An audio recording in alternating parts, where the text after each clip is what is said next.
Hi, everybody. Welcome to another episode of LeadHERShip Bytes. Today, we are so pleased to welcome our special guest, Miranda Barrett.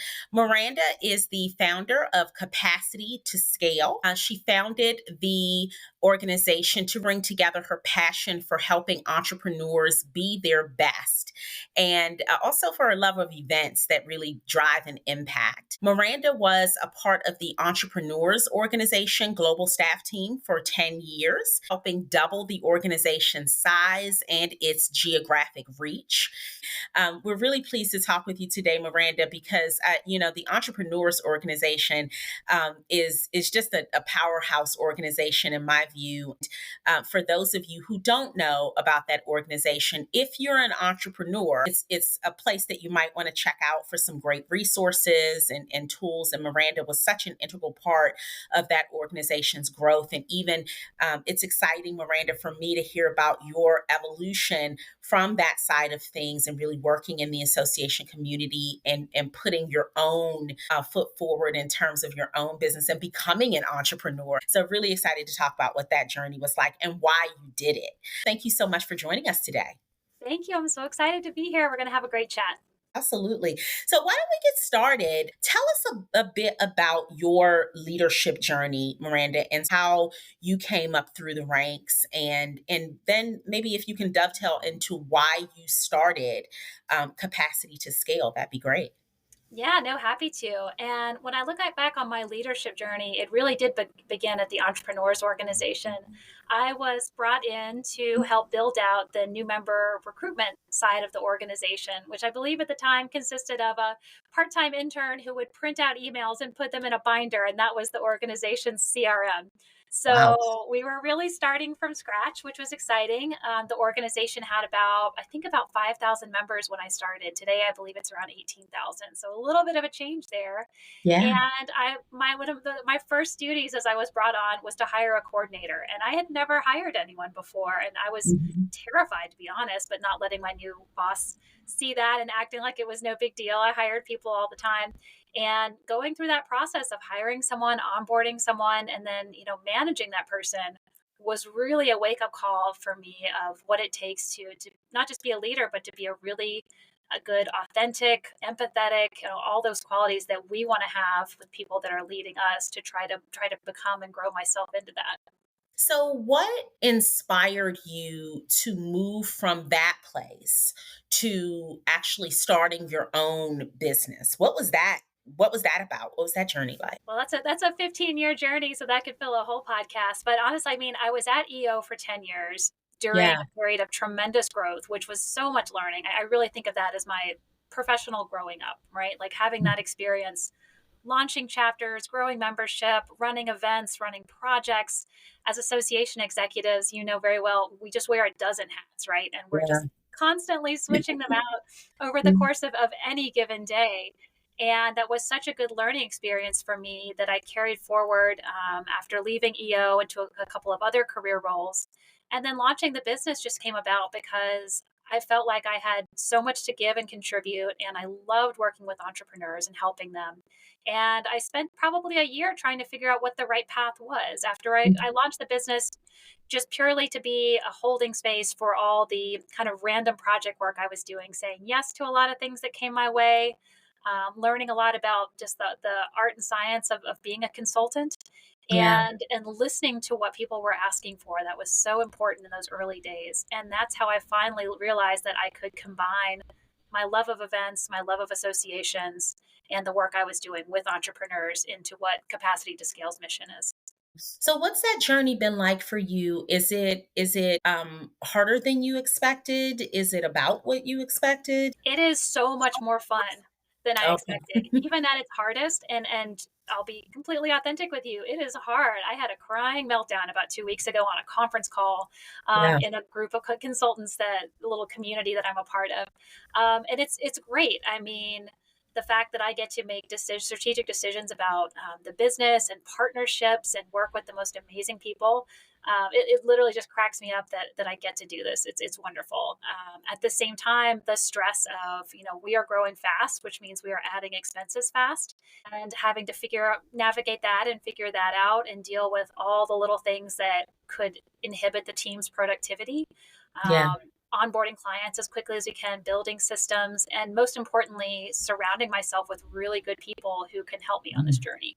I think that's key for association, for entrepreneurial ventures as well. And again, it speaks to leadership and building a strong team because the leader can't be all things. Sometimes we demand that of ourselves, but it's not realistic. It's helping other people, helping to bring out the best in other people, and helping them develop, and while steering the ship and sort of having the vision, for how things are going. So hats off to you for that, and for the incredible growth that your company is experiencing as well. That's really exciting. I want to stay there actually for a moment and talk about how you prepared for this journey. Obviously, it seems like you would have had a little bit of an edge having worked for the entrepreneurs organization. Like you probably knew a little bit of something about this journey. But what was it like in terms? What did you do to prepare? Sure. I mean, I think during my time at EO, I read this line in a book that said you should always work harder on yourself than you do on your job. Mm, And I really took that to heart. And I went after as many certifications as I could. I was CAE, a PMP. I did all kinds of online exec education through Thunderbird University. Just was constantly looking for different classes I could take or speeches I could go to. I was really lucky to have a professional development budget, and it would shock me to see how many people didn't take advantage of that, right? I mean, I would yeah. use it to buy books, go to events, go to ASAE's annual meetings, smaller meetings, whatever it was. And especially being here in the DC area, there's so many free things to take advantage of. And so I use that to really build my own professional network and upskill myself as much as possible. So even at the time, I would not have said I was preparing to be a business owner myself, but I was just so interested in all these topics. And I was lucky to be surrounded by some really incredible members who were mentors to me, and seeing Mhm. what life was like for them running a business really gave me a clear look into, the pros and cons, right? Like the stress, the tension, the financial challenges, but also just the freedom, the flexibility, the ability to chart your own course. And so I do feel like I, more so than others, had the advantage of understanding what I was getting into. Yeah, for sure. What are some things that you think women leaders should know before launching out, and becoming a business owner? I think it's really helpful to have the expertise before you rush into launching a business. I hear from younger women in their 20s, and they think they see the joys of consulting freedom, and they want to rush down that path. And I admire that so much, and that optimism and confidence. At the end of the day, what makes me valuable to my clients is the fact that I do have 15 years of experience backing up the work I do. And I'm not saying that that's led that number of years is necessary, but being able to really know your stuff and bring that to the work you do. And so taking some time to be in a work environment where you are being mentored and being coached. For me right now, if I want that kind of mentorship or coaching, I have to pay for it, right? But when I was an employee, there were people whose job it was to make sure I was growing as an employee. So there's nothing wrong with spending a chunk of time in an organization that is going to actively invest in your growth and take full advantage of that. And then Mm, second, having a really robust business community of people who want to support you is so important. If I was starting without that, I would never have made it this far and as quickly as I did.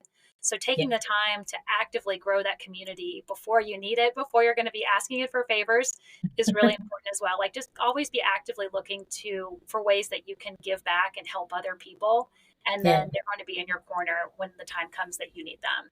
Yeah, I love that you brought that up because that is a question that comes up, I think, on the journey, not just for women, but in particular for women, because I have personally seen and felt myself as a woman sometimes, even though more extroverted, than a lot of people probably, that networking sometimes can be a challenge, right? We are not as comfortable, I would say, sometimes as men are, in, sort of putting ourselves out there and standing in these spaces with confidence, and letting it be known that we have ambition and that we want to move forward and that we would like support on that journey. So that leads me to the question around, how did you build your community of supporters for this entrepreneurial journey? Sure. I think for me, growing up the way I did, sometimes being supportive of other people is seen as a weakness, right? Like wanting to Mhm, be nurturing and caring and supporting.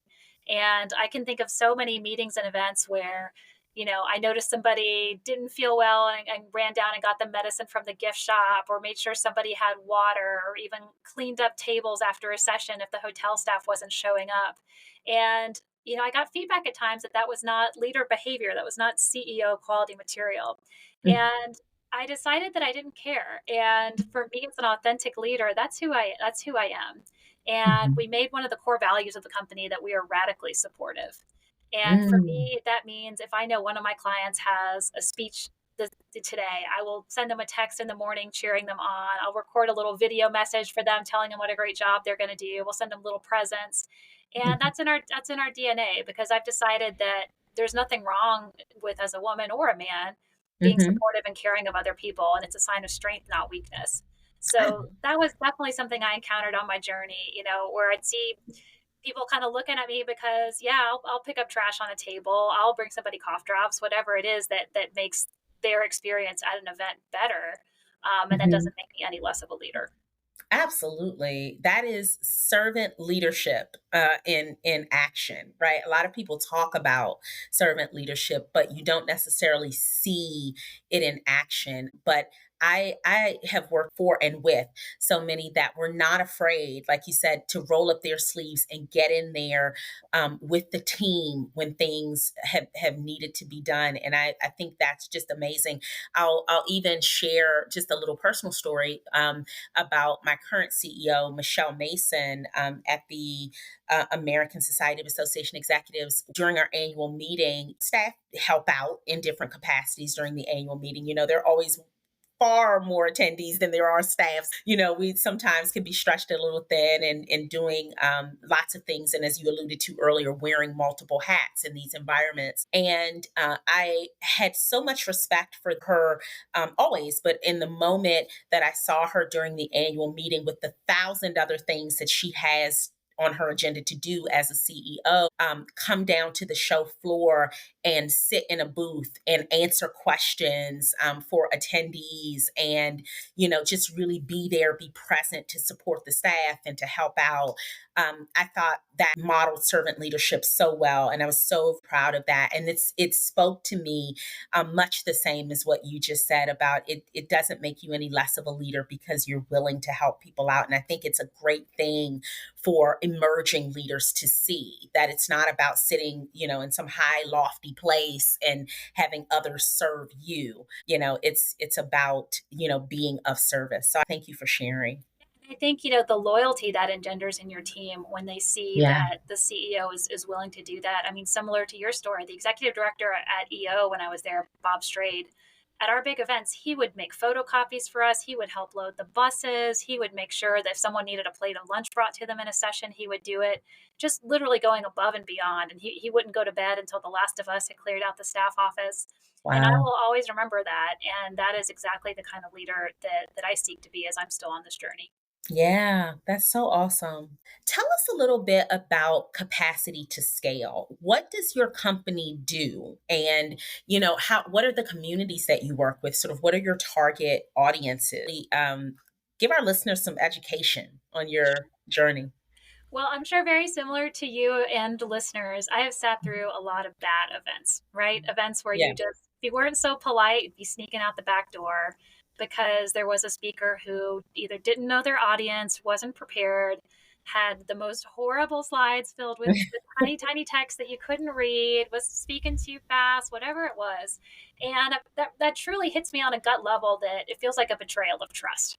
Mm, That you have all these people who have taken time away from their jobs, away from their families to be in an event, and the speaker doesn't show up with a giving mindset, right? They're not prepared. They're not putting the needs of their audience first.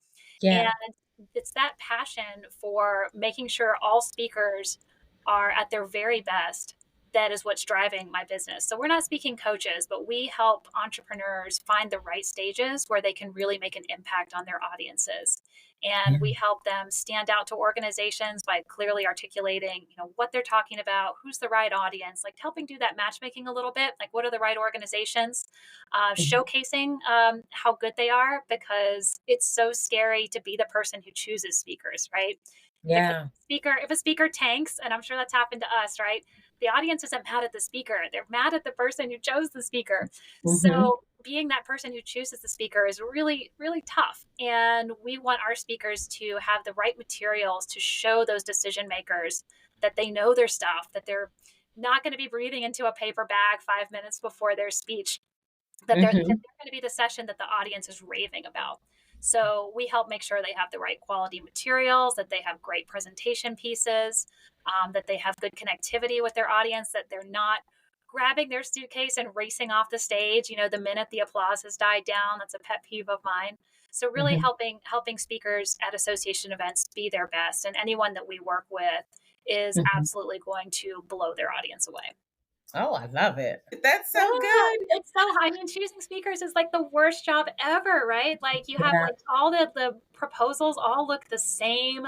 It's so hard to tell like what someone's really about. So we help our speakers like how to write a better proposal that really explains who you are and what you're about, so that the person on the other end can make the right decision. Yeah, it's such a hard job, especially now when topics can be minefields, for organizations. And having speakers that are able to responsibly approach topics and not get organizations into hot water with their audiences, but still show up, as their authentic self and deliver a message that they're proud of. It's really challenging, I think, in the times that we're living in right now. So, how do you support your speakers? Do you train? Do you practice with them? How do you navigate that?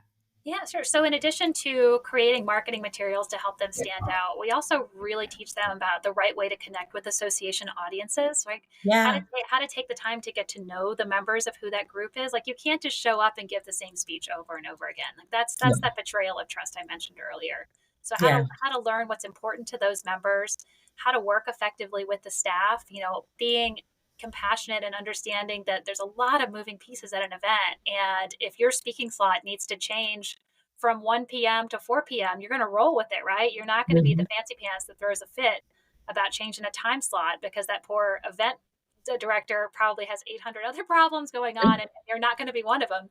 So, we work with speakers who are easy to work with, right? Like they're going to be the one where you're like, oh, thank goodness, I know I can move Joe, because Joe's not going to pitch a hissy fit, right? Like they Yeah. strive to be supportive of event staff Yeah. and be the person that you're like, oh, thank goodness we had them. So Yeah. so there's a training of that, because I realize the more I speak to entrepreneurs, they just don't know this stuff. They're not trying to be difficult, but if they don't have experience running an event, this is new information, and they're so eager to learn and how they can be helpful on site. So, how do you think women can successfully navigate the entrepreneurial space? Are there things that we should be, in ways that we should be preparing ourselves beyond what you shared earlier? Are there, have in on your own journey, have you identified specific skill sets? Like you really need to take this finance class, or you really need to have a mentor. Are there specific tips or resources that you have found helpful that would help women who are listening to this podcast, who are entrepreneurs themselves, because we have some of those, or people who might be contemplating the journey? Yeah, for sure. And I think it probably applies to men as much as women, as well as women. But just Yeah. finding those communities that deliver whatever support it is that you're looking for. Yeah. So I'm in a group right now that is specifically for consultants, and I get value from that. And I'm in another Mhm. group that's specifically for growing entrepreneurs, and I get so much Mhm. value from that. And there's other groups that I've evaluated, and if they're helpful to me, that's great. And if they're not, I've exited gracefully. So I think having being surrounded by people who are farther along in the journey and where you are going to want to be in a few years so you can see what that looks like and ask questions in a safe space.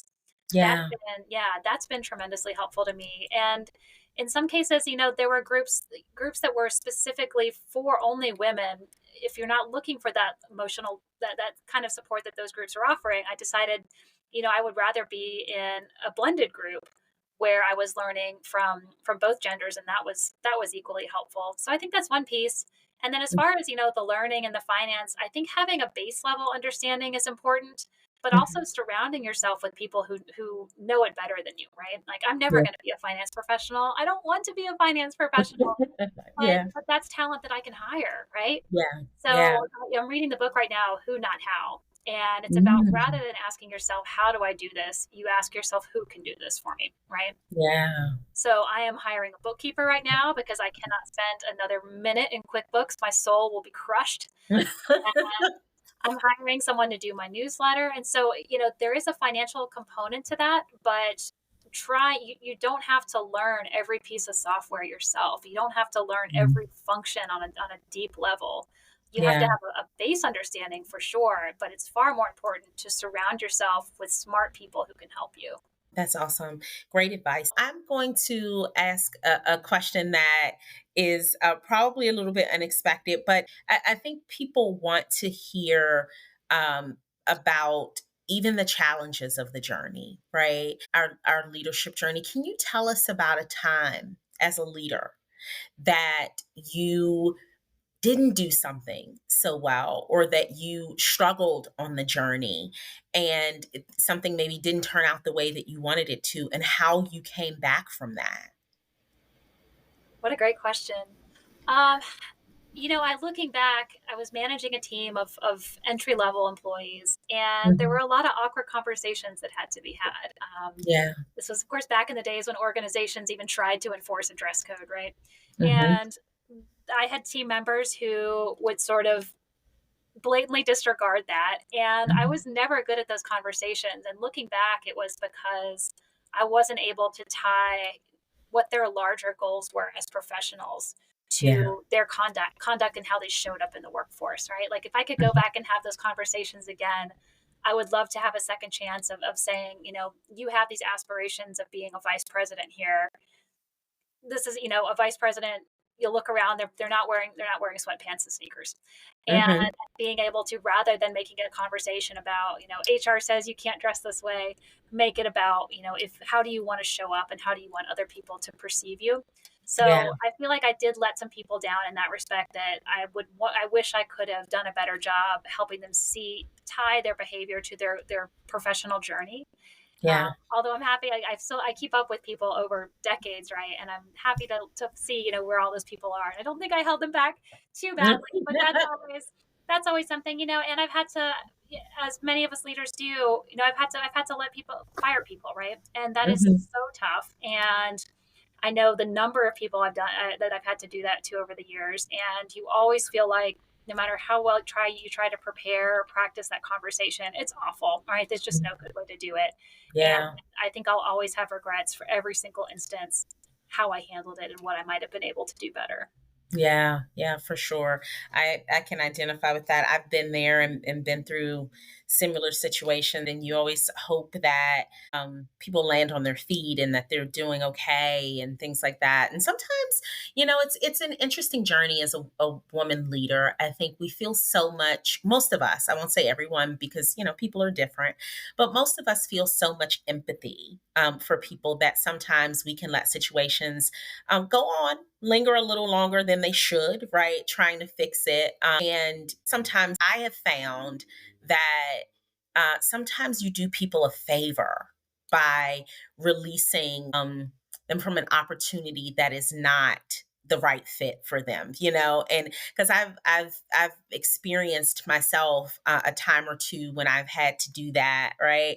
And I was worried about the people afterward, and they were able to bounce back and able to propel forward into something that was a much, much better fit for them than what they had been doing before. So, I think that's a really important note for women leaders. I know we weren't planning to go down that road, but I think it's an important note for women women leaders that sometimes you're going to have to do the hard things. It's a part of leadership, but everything works out in the end. Everything works out the way it needs to in the end. And I would just ask you also, along that same line, what are your future goals for the organization? Where do you see you taking capacity to scale in the future? Are there any new, avenues that you'd like to break into? What's the vision? Yeah, thank you for the question. I think, like many entrepreneurs, I have a little bit of shiny object syndrome, where I get Mhm. an idea and then I immediately want to run in a certain direction with it. And I'm trying to rein that in. But one area that I'm really excited about is how to help event organizers level up their entire speaking slate in one go, right? Like, Yeah, how can I assure that there's going to be a base level of quality across all of our speakers, that nobody's slide deck is going to be filled with that 10-point font. Nobody's going to be having a panic attack off stage. And yeah, so I'm looking forward to working with associations and especially associations in global territory because I have yeah, a great deal of global experience. How can we make sure that a speaker is not going to accidentally step in it by, making fun of your key sponsor or say something that's offensive in another culture? So being yeah, able to bring my global background and work in the association world again, where my heart is. So yeah. that's a big goal. And for me, also working at the Entrepreneurs Organization, one criteria for membership was that you're leading a business that is doing at least 7 figures in annual revenue, right? So $1 million and higher. Yeah, And, my big audacious goal is that by the end of next year, I want to qualify for membership. So I want to become a member of the organization where I worked love for it. 2 years. And Yeah, with the team I have in place and the support of the community, we're on track to do that. yeah. That's so awesome. That's Thank so, you. congratulations. Yeah, that's so wonderful, Miranda. Selfishly, I want to ask you a question about your time with associations. Because one of the things in my day job that I am striving to do is hear more stories about how people came to know about associations and association management and why you chose that field. And even though you are an entrepreneur now, you're still in the community in the sense that you're working with associations and you're still supporting associations and their needs through your business. So I'd love to hear your perspective about what makes associations special as a career path and how you came to that work because again you spent 10 years at the Entrepreneurs Organization, which is an association. So tell us a little bit about that. Like, what do you think makes the industry special, and what was your journey there? I should also start with that I'm still a member of ASAE Yes, and yes. very active in Collaborate and all the channels. And I'm going to be a speaker at the next ASAE annual conference. So really looking Yeah. forward to that. Anyone who's Yes. attending, please hit me up. Yes, Yeah. so definitely my heart is in that space. And I honestly I didn't set out to work in associations like I think so many other professionals. I Yeah. was job hunting, and someone I was working with was the incoming board chair at EO, and Mhm. she set me up for an interview. I'm still close with her today. Yeah. And just getting to know the people there and hearing about the mission and working with business owners. My dad was an entrepreneur. And so Mhm. that really resonated with me. And it felt like I got to run a club. Like it was just so much fun that I would have an idea, something that I thought would really help the members, and Mhm. we would just do it. So, for example, one sort of infamous campaign that I came up with in membership was that we were going to call every single one of the 7,000 members across 24 time zones and thank them for being a member. Wow. And we were going to use the entire staff team to do this, Mhm. the thank you campaign. And you can imagine I was not popular with my peers when Mhm. when the executive director thought this was a great idea because we had to work some late nights in the office to reach members in Asia. And Mhm. it ended up being this huge, like the members loved it. And we'd have these incredible conversations with them about their membership. And Mhm. ASAE did a cover article about the thank you campaign, Mhm. 7,000 ways to say thank you. Mhm. And it was just such a great way of connecting the staff and members. And so I think what's fun about associations is that, you can come up with something and just and do it. And, Mhm. make sure it's responsible and a good use of member resources. And Mhm. have the ability with hopefully minimal bureaucracy to put something into action that's going to change the lives of your members. Yeah. Yeah, for sure. That's so great. Yeah, that's awesome. That's the fun. So yeah. But like Yeah. I said, I think there were a few people who were not on board with this. But, Yeah. our executive director used to say that the day they stop calling is the day we all go home. And Yeah. I felt like Ooh. there was just this lack of connectivity between some members of the team and the members. Like they were never in the room with them, they were never on the phone with them. And so everybody from the IT professional to the lady at the front desk to everybody got a list of 100 names and you had to have a chat with them all. Yeah, that's interesting. I used to work for a legal association, and we would do that around renewal season. We'd get on the phone and call people and personally thank them, for their membership and encourage them to renew. And it was really effective. Even the people we didn't reach really appreciated it. We'd leave a voice, and it was still effective, and they appreciated it. So yeah, I can imagine how well that went over with your members. So, in terms of your life outside of work, you have a family, and how do you balance it all as a business owner? Who's trying to grow a business and being a mom, being a wife. How do you balance it all? Do you balance it all? Maybe that's the better question. Do you balance it all? Yeah, Any tips you I can don't give think women who are yeah. listening? Is Yeah, anyone yeah, I don't think any balance is really the balance kind of implies there's a 50-50 split, right? And yeah. I don't think anyone's at that space, and then that's okay, right? Like, Mhm, yes, I do work some long hours, but I'm taking off 2 weeks this summer to be a camp mom at my old summer camp, and mhm. took my older son to Taiwan for 2 weeks this summer, Yeah. and I think the quality of time and the quantity of time are different measurements, right? That's not always the same thing, especially with older kids. And I'm lucky, I have two boys now, one's 15 and one's 10, and they don't Yeah. always want to have a lot to do with me, to be honest. But yeah, being able to be there. And, one of the things I learned earlier in my career is, outsource the pieces of that aren't bringing you joy and adding value to your life. So yeah, when I get home, the house cleaners have just left. I'm super excited. It's my favorite day. Doing all the meal prep at the beginning of the week and just sort of like looking for ways to maximize the family time and not have it Mhm, be chore time and running around time and just making it quality time. So we have dinner together 99% of the time. My husband's mhm. a journalist with some pretty crazy hours too. So Yeah. between the two of us, we're making it work. But I don't think balance should be the goal. I think, there's certain times when work is more urgent and there's certain times when family is more urgent, and it's okay that Mhm. you're just constantly flexing to those different things. I love that. That's a really good point. I hadn't thought about that before.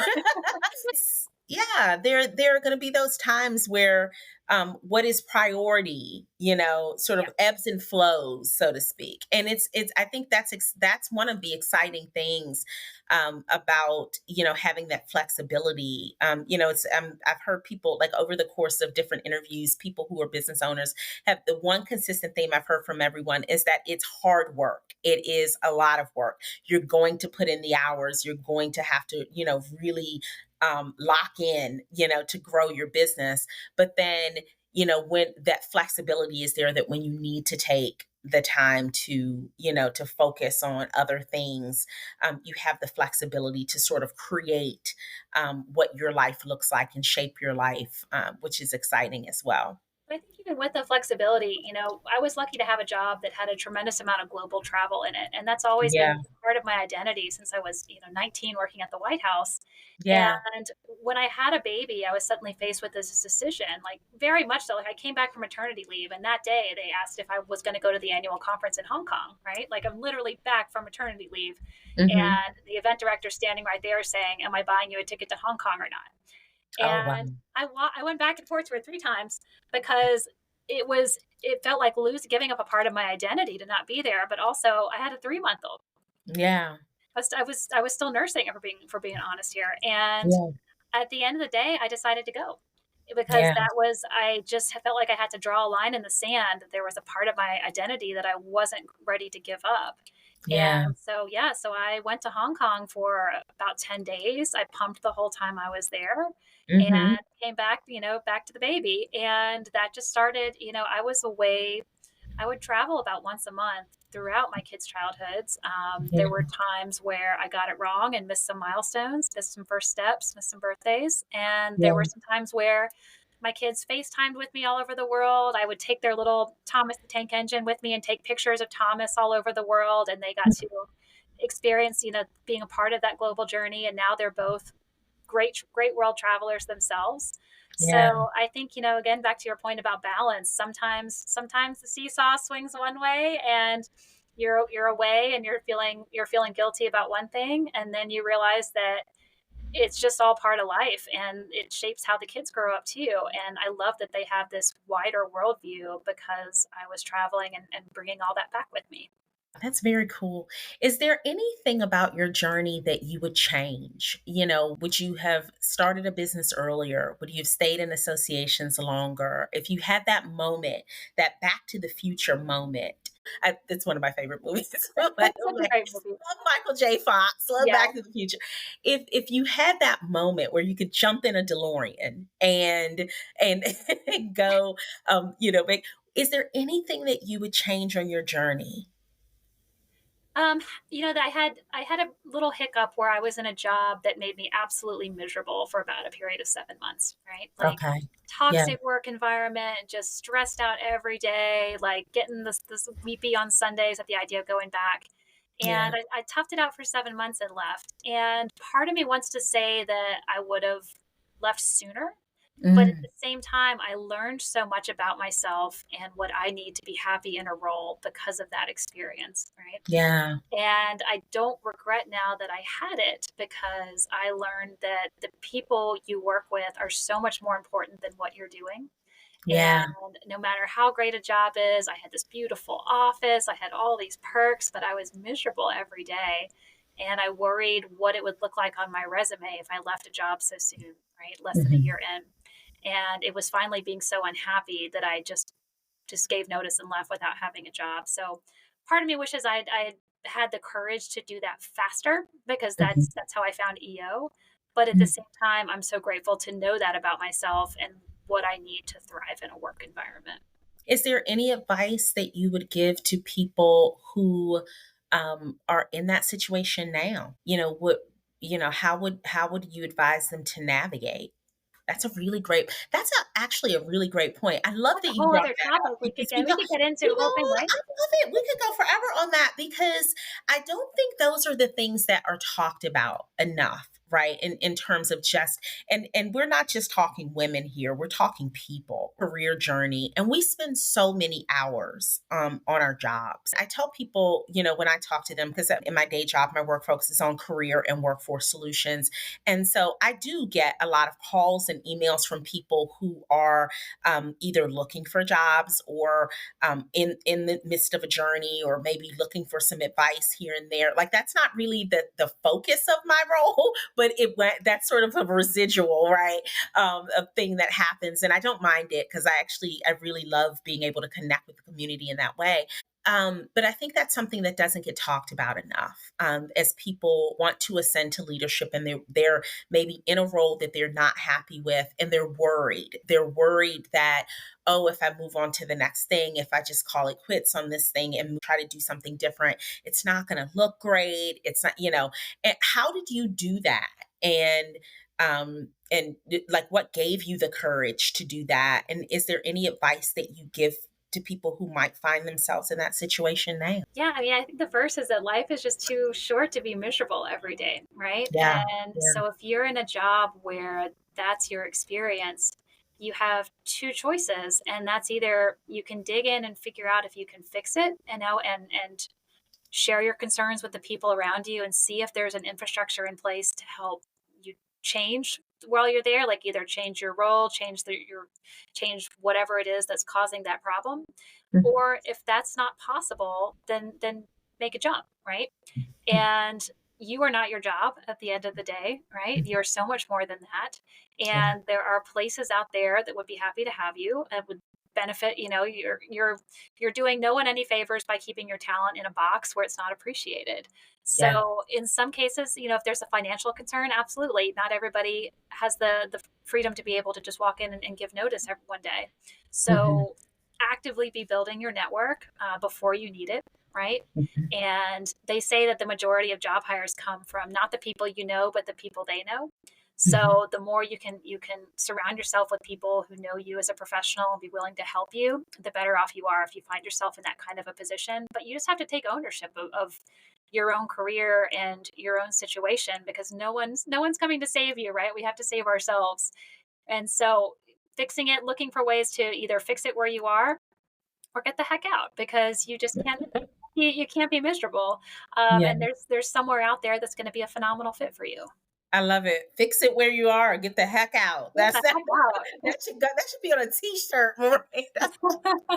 I think that's a T-shirt quote right there. So, Miranda, how could people get in touch with you if they want to learn more about capacity to scale, if they want to follow your journey, and understand more about what you do or connect with your team? Absolutely. Thanks for asking. Well, I'm Mhm, very active on LinkedIn, so definitely find me, Miranda Barrett, on mhm, LinkedIn. And then mhm. our website is capacitytoscale.com. It has been my pleasure to talk with you today, Miranda. Thank you so much for joining us to share your journey. And listeners, until next time, this has been Leadership Bites. Thank you.